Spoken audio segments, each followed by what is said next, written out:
ওং নমো ভগবতে বাসুদেবায়। আপনাদের ভৈমী একাদশীর শুভেচ্ছা। ভৈমী একাদশীর মাহাত্ম্য।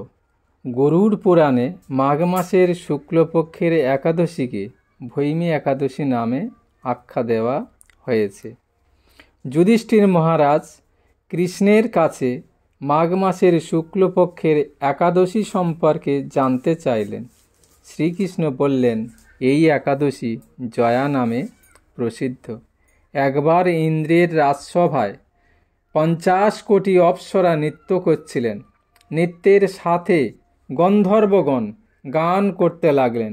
পুষ্পদত্ত, চিত্রসেন প্রভৃতি প্রধান প্রধান গন্ধর্বেরা সেখানে উপস্থিত ছিলেন। চিত্রসেনের কন্যার নাম ছিল পুষ্পবতী। পুষ্পদত্তের পুত্রের নাম মাল্যবান। এই মাল্যবান পুষ্পবতীর রূপে মুগ্ধ হয়েছিল। ইন্দ্রের প্রীতিবিধানের জন্য তারা দুজনেই নৃত্যগীতের সেই সভায় যোগদান করেছিল, কিন্তু একে অপরের প্রতি আকৃষ্ট থাকায় উভয়েরই চিত্ত বিভ্রান্ত হচ্ছিল। সেখানে তারা পরস্পর কেবল দৃষ্টিবদ্ধ অবস্থায় দাঁড়িয়ে থাকল। ফলে গানের ক্রম বিপর্যয় ঘটল। তাদের এই রকম তালমান ভঙ্গ ভাব দেখে তারা যে পরস্পর কামাসক্ত হয়েছে, দেবরাজ ইন্দ্র তা বুঝতে পারলেন।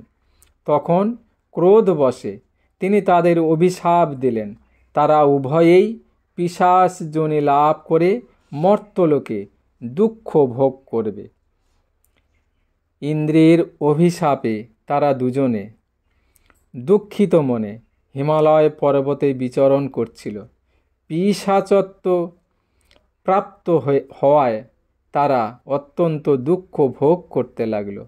হিমালয়ের প্রচণ্ড শীতে কাতর হয়ে নিজেদের পূর্ব পরিচয় বিস্মৃত হয়ে তারা ভাবতে লাগল যে তারা কোনো পাপ না করেই এই শাস্তি ভোগ করছে, তাই আর কোনো পাপ করবে না।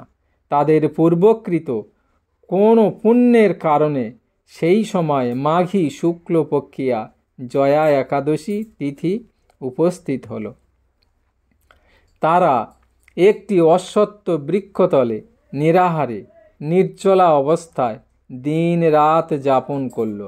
শীতের প্রকোপে অনিদ্রায় রাত্রি অতিবাহিত হল। পরদিন সূর্যোদয়ে দ্বাদশী তিথি উপস্থিত হল। জয়া একাদশীর দিন অনাহার ও রাত্রি জাগরণে তাদের ভক্তির অনুষ্ঠান পালিত হল।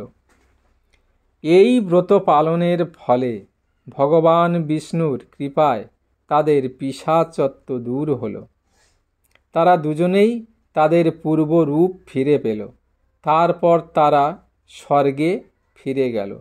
দেবরাজ তাদেরকে দেখে অত্যন্ত আশ্চর্যান্বিত হয়ে কিভাবে তারা পিশাচ যোনি থেকে উদ্ধার পেল তা জানতে চাইলেন। মাল্যবান বললেন যে জয়া একাদশী ব্রতের পুণ্য প্রভাবে পিশাচত্ব দূর হয়েছে। তাদের কথা শুনে দেবরাজ ইন্দ্র তাদের আবার অমৃত পান করতে বললেন এবং আরও বললেন, একাদশী ব্রতে যারা আসক্ত এবং যারা কৃষ্ণ ভক্তি পরায়ণ তারা দেবতাদেরও পূজ্য। এই জয়া ব্রত ব্রহ্মহত্যা জনিত পাপকেও বিনাশ করে। এই ব্রত পালনে সমস্ত প্রকার দানের ফল লাভ হয়।